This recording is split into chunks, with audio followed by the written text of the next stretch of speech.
ஆர்வம் அதிகமாகும். அல்லாஹுவின் தூதருடைய தோழர்களுடைய குணநலன் இப்படித்தான். நாம் எப்படி உலகத்துக்காக திட்டமிடணும்னு நினைக்கிறோமோ, சேமிக்கணும்னு நினைக்கிறோமோ, அல்லாஹுவின் தூதர் அவர்கள் ஒரு சந்தர்ப்பம் கிடைக்கிற பொழுது அந்த வாய்ப்பை பயன்படுத்த தவறமாட்டார்கள். ஒரே ஒரு அழகான செய்தி, நம்ம சாதாரண மாதங்களில் இரவு தொழுகையில் ஆர்வம் செலுத்த மாட்டோம். கியாமுல் லைல், ஸலாத்துல் லைல் 8 ரக்காத்து தொழ மாட்டோம். ரமலானில் கூட பெருமளவில் மக்கள் தொழுவது கிடையாது. வியாபாரம் செய்பவர்கள் வியாபாரத்திலே மூழ்கி கிடக்கிறார்கள். ஏதோ பெயருக்கு வீட்டிற்கு வந்தோம், 2 ரக்காத்து தொழுவோம் என்று தொழுது விட்டு வித்திரு தொழுகையை முடிக்கிறார்கள்.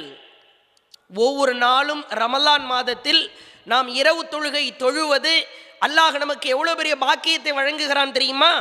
அல்லாஹுவின் தூதர் அவர்கள் ஒரு நாள் ரமலானிலே